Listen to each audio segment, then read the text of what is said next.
Hello there guys and welcome back to a brand new video. Now today was of course the Age of Rebellion update that brought a ton of new content to Star Wars Battlefront 2, and so with every update this video will essentially just be an update review and obviously some first impressions.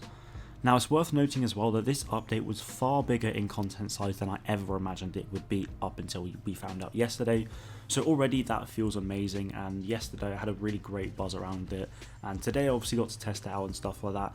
So content wise though, we had 2 new reinforcements, 4 new weapons for our trooper classes, original trilogy co-op, a few hero reworks. The Imperial rocket trooper is now accurate to the cannon as well and has the E11, and the Death Trooper has the E11D, and so much more. So I'm going to start off with the 4 new weapons. Now I'm doing this because this was actually the thing I was most excited for in all the content. So this brings the E11D for the assault class, the T21 for the heavy, the DL18 for the officer, and the cycler rifle for the specialist.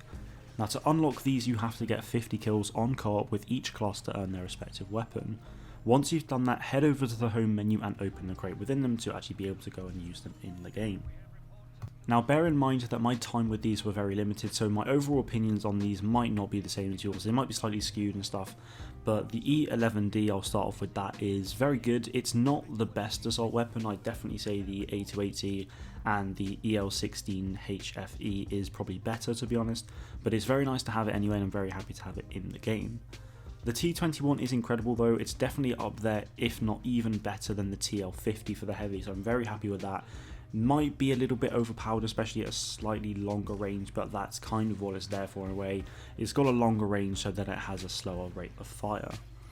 Now the DL18 is very good up close, however its damage fall off starts very early on, so at a slightly longer range, even medium range, it can be very weak, and even the crosshair goes a little bit too wild even in a quick succession, so it can be very hard to hit your shots from time to time.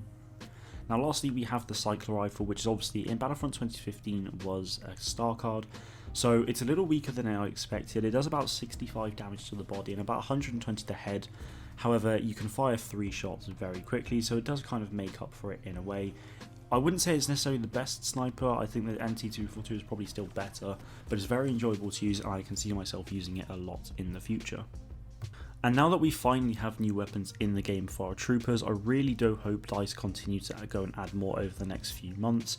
Now that they've actually started this, you know, we've got weapons, I think it's really important to keep the ball rolling.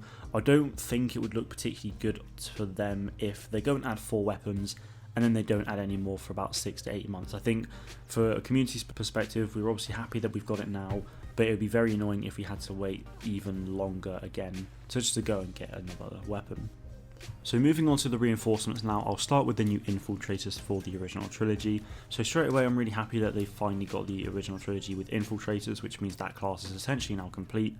So for the rebels we have the Ewok Hunter, which I think is a really fun unit to play as. It's obviously very similar to how the Ewoks work in Ewok Hunt, however instead of a spear they actually use a bow, and I really like how if you don't zoom in it kind of auto locks, and it takes about 4 shots to kill a standard trooper, which isn't too bad. And then if you actually zoom in, it allows you to take full targeting control and you can charge up your arrow to do even more damage, which I think is really good. So like I said, the auto lock doesn't really do a lot of damage in comparison. Obviously it would take about 4 shots to take down an assault, and maybe a heavy as well. It might take 5 shots for a heavy, so you might want to aim down the sight obviously to get some kills even quicker. Now the abilities are the same as Ewok Hunter, there's nothing really that new and exciting from that perspective, but I think the abilities actually really lend themselves rather well to other modes within Battlefront 2. Moving on to the ISB agent, this one as well I'm really happy with. The outfit design is great and has obviously been inspired by Star Wars Rebels with Agent Callus from the earlier seasons, which I really love. The dual RK3s are really fun to use as well, and I really like how they've actually changed dual wield blasting to an automatic process on the trigger as well, and I like how they've actually changed the aim button to a power blast. So I think for a lot of players I know this will make it a lot easier to use them, and to me actually it's a little bit nicer as well. I didn't mind the whole trigger spam because I do feel as though I have a decent trigger finger, but I just think it's easier and a bit better just to have it with an automatic fire. And the abilities as well, like the Ewok, they're nothing too exciting or new really. They are just basically spin-offs on, or slight takes from what the Sith Trooper and Ivisian Gunner have really. But again, it's really good to support the team in that way with this character. And one of my favourite things with the ISB agent is actually her melee attack. It's not like the standard, you know, hit with a weapon and so on. She actually fully like kicks and swipe her legs, and I just think the animation looks amazing. And it's kind of these details I love, and I just think it adds even more personality to each character, and obviously goes and makes each character more unique and enjoyable to play. So whilst we're on the topic of reinforcements, it's worth mentioning that the Imperial rocket trooper is now actually correct to the Star Wars canon, which I'm incredibly happy about. It now also uses the E11 as well instead of the RT-97C, which for me makes the character even more fluid and enjoyable to play, and obviously it's therefore more accurate, which it kind of deepens the immersion, which is really good.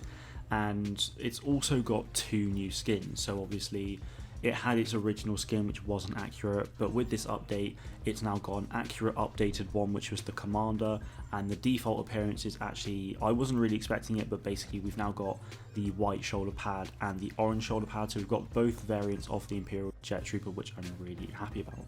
The Death Trooper also has the E11D as well, which obviously is more accurate to what we see in Rogue One and Star Wars Rebels, and it definitely, like the Jet Trooper, makes it more enjoyable to play. Whilst we're on the topic of characters as well, I'll quickly go over Leia and Chewie's reworks. Leia has had a lot of changes made to her abilities. For example, her E11 ability has now got a reduced spread and more damage, which makes the ability an absolute beast. Her shield can now heal players as well, so if a player goes inside, it will do 5 health per second, which is great. Obviously you don't want it to do too much health back, because obviously you are being protected by gunfire anyway. And then her flash grenade has been replaced by 3 thermal detonators, which I really like this change. I never really used to use Leia that much because I didn't really feel like her shield was that viable. I didn't like the flash grenade at all, I thought it was pretty useless, but the flash grenade has now been replaced by 3 thermal detonators, which I'm really happy about. So I think Leia is definitely a much better option to be able to play as, and I'm really happy with the changes that have been made. Chewie has also had a bit of a rework as well with his bowcaster, which I really like. If you now ADS, you will get this high explosive single bolt, which is really nice. However, if you don't ADS, then you get this triangle shape.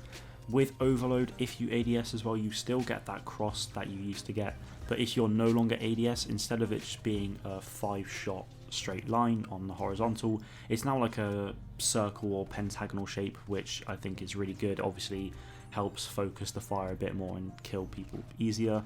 So I really like the changes that have been made to Chewie's bowcaster. Again, like Leia, I think he's been made a bit more of a viable option, and obviously that combined with Leia's changes, I'm really happy with how these are shaping up. Before moving on to the game modes, I just want to say a quick note about some of the UI options and additions. Firstly, I really like that you can toggle certain UI elements on and off, or even move them to a different place.